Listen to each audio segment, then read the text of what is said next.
Ladies and gentlemen, please take your seats.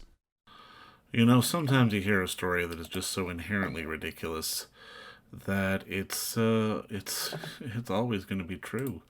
And you know what? If you're within the sound of my voice, that must mean you are in the seats with once more. As always, my name is Dave Voigt, and I'm the host of this podcast. And we sit down with a wide-ranging variety of entertainment industry professionals, and we pick their brain about current projects, state of the industry, how they got started, and so very much more, in a light and in a conversational fashion. You know, if you like how we do things around here, I'm going to go out on a limb and assume that you do, because let's face it, you're listening right now. Subscribe. Hit that subscribe button. Give us a 5-star rating on your podcast provider of choice. We're available pretty much everywhere. Places like Apple, Amazon, Spotify, Google. And plus, we archive every single one of our episodes over at our In the Seats YouTube channel. So if you can give us a like and subscribe there as well, we would absolutely appreciate it. Also, don't hesitate to check us out on the social media. We're on the Facebook, we're on the Twitter, we're on the Instagram, we're on the Letterboxd, we're on the TikTok, and, well, we're probably on a few other places, too. At where else? We're at In the Seats for all sorts of fun updates. And finally, and I do dare say most importantly, please pay us a visit over at In the Seats, intheseats.ca, for all the latest and greatest from the world of film, television, basically the moving image at large. Because guess what? If we love to watch it and write about it and talk about it, we love it even more when you come by and read about it and listen about it. So do us that kindness and pay us a visit. On this episode, we got a fun one. We got a real interesting one. It's a new documentary. It is on video on demand platforms, in the States at least, possibly up here too. It's a fantastic story. It's called Billion Dollar Heist, and it is a documentary based on a true story that, you know, you've got to see to believe. It's the story of the most daring cyber heist of all time at the Bangladeshi Central Bank theft. And this documentary traces the origin of not just cybercrime, but really gives us the ins and outs of how, how much planning something like this takes, how easy it can happen, how easy it can't happen. There are so many moving parts when it comes to this, and I mean, it really gives us a clear portrait of, you know, those base level things that we're all afraid of, like credit card fraud and whatnot, to criminal organizations that are plotting for years to try to steal $1 billion, and that's what the Bangladeshi Central Bank theft was. They were not successful in getting $1 billion. They got 81 million, and this story will really break down the minutia of how all that happened. It was a fascinating watch. It's almost like a game of cat and mouse. And I mean, there's money, there's security, there's infrastructure. It's all kind of on the table, and it's weird, it's terrifying. It's one of those things that, in many ways, is really important to be much more aware of. And I mean, in advance of this film coming out, which, like I said, is on video on demand platforms today, we had the unique pleasure of sitting down with journalist and cyber security expert Misha Glenny to talk about his involvement in the film, to talk a little bit about the Bangladeshi Central Bank theft, and just the ins and outs of all this cybercrime that is kind of happening all around us at the click of a button. It's fascinating. It's more than a little insane, but it's also a really compelling watch, and something I think everyone should watch as well. But go check out Billion Dollar Heist on your favorite video on demand platforms now, particularly if you're in the States. Again, I'm not sure if this is in Canada, but I will double check. But first, enjoy our talk with Misha Glenny, because between you and me, it's a darn good one. Now, I mean, Misha, just to kick this off, I mean, first off, thank you so much for the time today. I mean, and congratulations on your involvement in the film. It was crazy. Thanks very much. Now, I mean, I guess my first question is, like, walk me through sort of the early days of you being involved in this project. Because, I mean, I know you're a journalist. I know you have sort of extensive background in this field. But, I mean, I guess walk me through, I guess, those initial phone calls to sort of tell this story and be a part of, and sort of kick off kind of this project. Well, it was interesting because they got in touch with me, the production company, GSC from New Zealand, and said, we'd like to do a documentary about your book, Dark Market. So I said, well, that's fine, but it's already under option to the BBC as a potential fictional drama. So the BBC had done my earlier book, McMafia, and turned it from a non-fiction into a fiction show. And they wanted to do the same with Dark Market. So I said, the rights aren't available. And they said, and the production company came back to me and said, well, can you think of anything else that is worth doing in this area? So I said, well, the biggest crime of all that everybody knows about who's interested in cybercrime or cybersecurity is the Bangladeshi bank heist, because they came within hours of getting away with $1 billion. I mean, to be fair, they still got $81 million, which, if you're a criminal, is better than a poke in the eye. But it really was close to them getting $1 billion. And I said, the problem is, like so many cybercrime stories, is you've got to visualize it. And a screen, a keyboard, and half-eaten pizza and a Coca-Cola can it just doesn't work, And so this is the problem with film and cyber. I remember War Games, the one that Matthew Broderick was in, was a very, very good film early on, and since then it's hardly been bettered, and it's very difficult. So they got in this guy Dan Gordon, who's a really good director from Sheffield in the north of England, in Yorkshire, and he and I got on like a house on fire. Dan had seen McMafia and read the book, and so he knew of my work. And he had done some great documentaries in Australia and in the United Kingdom. And I thought, well, if anyone can turn this into half an interesting film, it'll be Dan. And he was definitely the right man for them to go for. So that was it. So we just then sort of evolved it from there by going back to this story, which was, remember, this was 2016. That was the year of Brexit and the year of Trump being elected. Yeah. And actually, everyone was really focused on all of that. We were all distracted, obviously. Yeah. So when this came along, it didn't get much coverage. The New York Times did a long piece on it, but other than that, it was restricted largely to the tech magazines and stuff like that. So I thought, well, it's a good story. See what they can do with it. Can you kind of nutshell sort of what was behind the 2016 heist? Because I mean, I knew a little bit about it, but once the film gets into sort of the minutia of it all and really sort of breaks it down, I mean, even the film says it's like, this is ridiculous. Yeah, I know. Well, it is ridiculous. I'll tell you what, one of the most ridiculous things about it is it was actually a sort of hybrid attack. It involved an incredibly advanced hacking capability.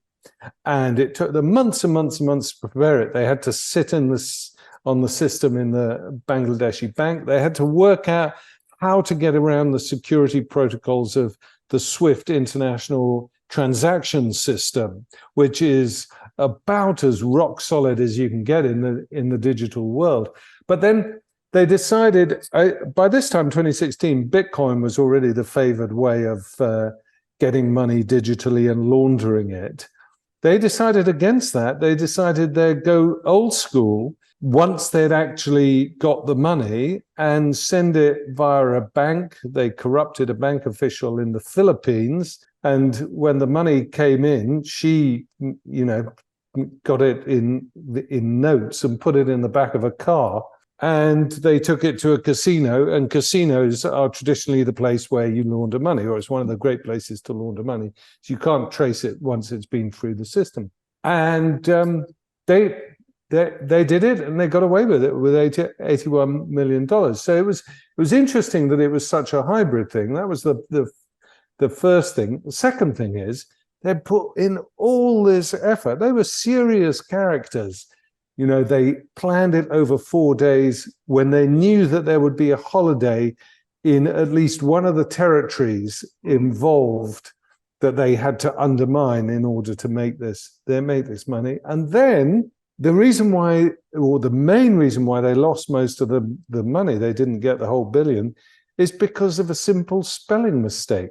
they spelt the word foundation incorrectly. So, if they're a simple spell check, it would have been okay. But because it was spelt wrongly, that put up a red flag on the corresponding bank, the Deutsche Bank, and the Deutsche Bank stopped the transactions just in time before they went through. But so it's part the Great Train Robbery, or part Ocean's 11, and it's part the sort of the Marx Brothers, as it were. I mean, it was both brilliant and disorganized at the same time. Now, I mean, something that the film did, which I truly, genuinely appreciate. I mean, as much as it's important for, obviously the individual to be careful online and to sort of, manage their passwords and change things and sort of understand all that, I really appreciate the fact that the film did enlighten people to the fact that on one end, obviously people think, oh, they're after me, they're after my stuff. It's like, well, no, not really. They're after the infrastructure. It's not necessarily the individual. Like, I'm kind of curious, as someone who reports on this, how important was it for you that the film puts that out there? Well, it's interesting because most cybercrime is, of course, opportunistic. Right. What happens is that, the criminals will send out a virus into the wild, and that virus is instructed to go knocking on as many computer doors as it can find and see if the doors open or not, i.e. see if the password is 12345 or whatever. And it's only if you're stupid enough to have 12345 as your password that you become a victim, right? You'd be amazed how many stupid people there are in the world. But what this is these are serious characters who are going after a big prize. And that means they have to invest months, not just into understanding the system, but to understanding how things operate in the bank. Who's responsible for what in the bank? When does so-and-so go home? Is that printing system used by this department or that department? So it involves a visualization and a structured picture of an entire network. That's why it takes so long. That's why it involves a professional criminal gang.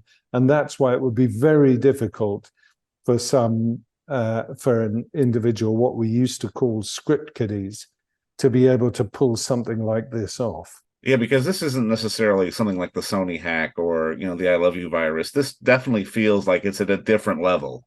Yeah, well, the I Love You virus, for example, the Sony hack was just incredibly naive defenses from Sony at the time. I mean, really quite astonishing. Sony are sort of serially guilty of having poor defenses. They've been attacked, of course, more than one time. That was relatively easy, and all they were doing with Sony was they just wanted to get hold of the data. So they wanted to get the films, and they wanted to get the emails, so they could embarrass people in the company, which they did very successfully. This was different because you couldn't allow yourself to be found out. It took much more care and much more attention to the details, which is why that whole business about the misspelt word is so puzzling. You put so much effort into get everything right about understanding the system, and then you go and screw it up with a minor human error like that. Very odd. Now I'm curious, was it a pivot for you to basically be the primary talking head? Because I mean, obviously now in documentary form, I mean, you're basically the voice of this story. I know, and I didn't realize that I was going to be quite so heavily involved as I was. I have to be perfectly honest. When I saw the film for the first time, I thought, wait a minute, I'm narrating the bloody thing. It's like, but that wasn't a narrated script, interestingly. What it was Dan just took from my interviews. I mean, he interviewed me for a long time. and just pluck things out of the interview and use it as a narrative script. Now, I worked as a correspondent for BBC Radio for a very long time. Well, actually, not so long, but it was a very intense period. It was during the revolutions in Eastern Europe and the wars in Yugoslavia. And I have done a lot of radio and TV voiceovers in my time. And so I know how to speak for radio. I know how to speak for television. And I know it's not the same as ordinary conversation. And so whenever I'm being filmed, I just go into that mode without even really thinking about it. And that's clearly what they thought, oh, well, we can use this. And so they did. But yeah, I was quite mildly shocked, not unhappy, but mildly shocked when I watched it.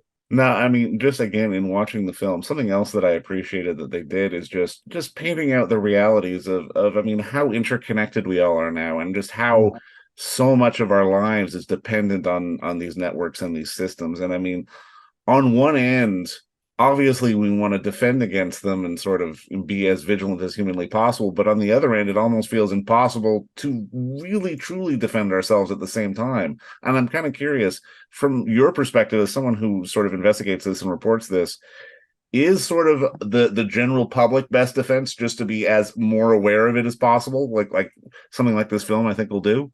Well, that's definitely part of it. I mean, what happened, it's a very good question this day, because with the fact that we are now so dependent on complex network systems. And you know what it's like when you leave your phone at home or something like that. Right.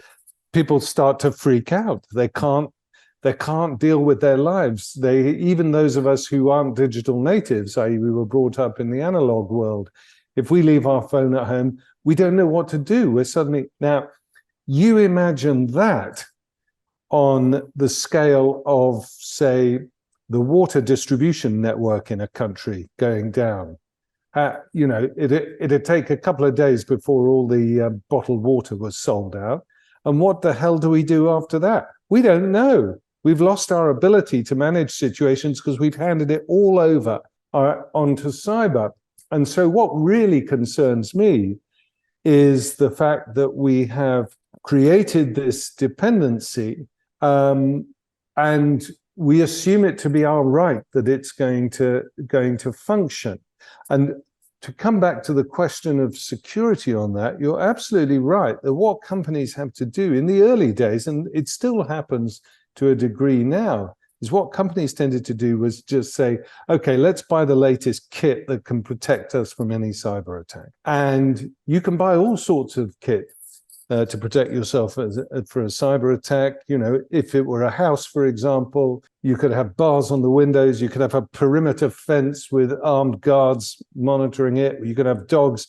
But if someone's left the front door open, all that kit is worthless. Yeah. And that is why any sensible institution or company or corporation or NGO or whatever really needs to get its staff to understand their role in sensible digital hygiene, because the greatest vulnerability of all is human beings. Because although we're fun and entertaining and smart and creative, we're also forgetful and dumb. Ain't that the truth? But I mean, Misha, honestly, just thank you for participating in the film, and thank you for referencing war games. It makes me want to put that in and watch that again. That movie got it right. You're absolutely right. Yeah, and that was before any of us knew what cyber was. It was exactly. Really good. But I mean, Misha, again, just congrats on the good work. Thank you so much again for the time. Thanks very much. You're welcome. All right, bye. Good to talk to you.